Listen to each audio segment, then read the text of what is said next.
لیکن جہاں تک میری رائے کا تعلق ہے میرا دل اس پر مطمئن ہے کہ بھینس کی قربانی جائز ہے. کٹے کی قربانی، بھینس کی قربانی بھی صحیح ہے، کیونکہ الجوامیس جنس من البقر، علماء لغت نے یہ والی کی اصل میں اس کو گاؤ میش کہتے تھے نا، فارسی سے معرب ہے، جاموس بن گیا. گائے جو ہے، گائے اس کی ایک جنس ہے، وہ بھینس ہے. ٹھیک ہے، اس بار لوگ جو ہے نا وہ اعتراض کرتے ہیں. ہم کہتے ہیں کہ قربانی آج کا عمل تو نہیں ہے نا، یہ تو نبی کریم صلی اللہ علیہ وسلم نبی سے ہے.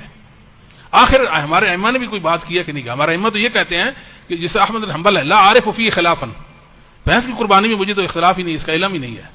سارے مسلمان اس کو جائز سمجھتے تھے. 241 میں امام علیہ السلام بن حنبل کی وفات ہوئی ہے، لہذا وہ بھی آپ ذبح کر سکتے ہیں، مسئلہ نہیں ہے.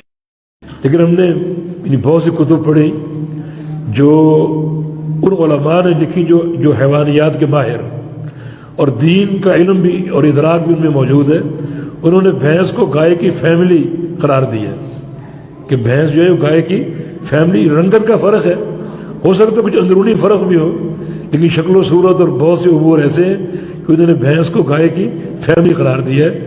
تو اس کو سامنے رکھتے ہوئے اکثر علماء کا یہ فتویٰ، یہ قول ہے کہ بھینس کی قربانی جائز ہے اور درست ہے. کٹے اور بھینس کی قربانی کا کیا حکم ہے؟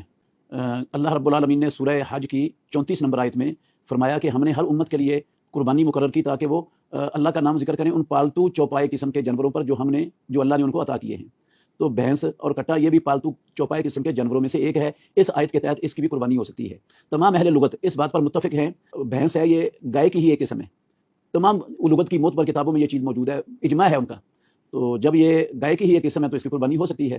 امام احمد بن حنبل رحمۃ اللہ علیہ سے پوچھا گیا تو انہوں نے کہا اس میں کوئی اختلاف ہی نہیں ہے کسی کا. امام احمد کے زمانے تک کسی کا اختلاف تھا ہی نہیں. بعد میں بعض لوگوں نے اس میں ایک شبے کی بنا پر اختلاف کیا ہے، جس شبے کا کوئی وزن نہیں ہے، کوئی حیثیت. بھینس اور کٹے قربانی جائز ہے. کاش کوئی ایسا سال کٹا کردا تے مینوں دا گوشت کھاوندا تے میں آندا اس مرد محمد نے صحیح قربانی کیتی ہے.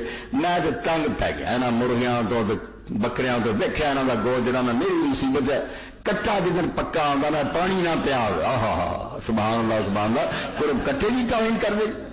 ڈاموس بالکل جائز ہے، قربانی ٹھیک ہے، کوئی حرج نہیں. اس تو کٹا لب جائے کوئی ایسی شاید لب دی نہ کر دو، بالکل کوئی ناجائز نہیں، کوئی غلط نہیں. کیا بھینس کی قربانی درست ہے جبکہ کچھ لوگ اس سے مطمئن نہیں ہیں؟ تو جواب یہ ہے کہ بھینس کی قربانی درست ہے. کیونکہ بقرہ کا لفظ ایسا ہے کہ شریعت نے اس میں حکم لگایا کہ قربانی کرنی ہے، قربانی کر سکتے ہیں آپ، حکم لگایا ہے. لیکن بقرہ کہتے کس کو ہیں؟ شریعت نے اس کی کوئی وضاحت نہیں کی ہوئی ہے. اب ہمارا فرض یہ ہے اجتہادی طور پہ استنباط اور استدلال کے جو اصل تقاضے ہیں، صحیح تقاضے ہیں، اس کو پورا کرنے کے لیے یہی لازمی ہے کہ چونکہ یہ لفظ عربی ہے، ہم عربوں سے پوچھیں بھائی آپ لوگ بقرہ کس کس چیز کو کہتے ہیں. اگر وہ یہ کہیں کہ ہاں بھائی ہم تو بقرہ کہتے ہیں جس چیز کا نام پاکستانیوں تم گائے رکھتے ہو، ہم بقرہ اسی کو ہی سمجھتے ہیں، تو پھر تو ٹھیک ہے. اور اگر انہوں نے جو ہے نا وہ بھینس کو بھی شامل کر لیا، ایک جنس شامل کر لی، جس طرح زان کے اندر جو ہے وہ بھیڑ بھی آ گئی، دمبا بھی آ گیا، اور پھر وہ اس کو لغتاً بھی داخل کرتے ہیں اور اس کی قربانی بھی دیتے ہیں. تو جو عربوں نے جو کچھ کہا لفظ عربی ہے، شریعت نے عربی لفظ کی حقیقت کے ساتھ ہی اپنا حکم لگایا ہے. عرب جو ہے نا وہ ہماری بھینس کو بھی گائے ہی کہتے ہیں، کہتے بھی نہیں، صرف کہتے نہیں، اس کی قربانی بھی کرتے ہیں، بال اتفاق کرتے ہیں. کوئی لمبا چوڑا اختلاف بھی ان کے درمیان میں نہیں ہے. انشاءاللہ اس میں کوئی حرج نہیں ہے کہ ہم بھینس یا کٹا کرنا چاہے تو کریں. اگر کسی کی طبیعت نہیں مانتی، کوئی ضروری نہیں کہ ضروری کٹا کرو، مطلب کوئی اگر کرتا ہے تو یہ کہ آپ کی قربانی نہیں ہوئی، یہ بات درست نہیں ہے. گائے کی یہ بھی ایک بہترین قسم ہے.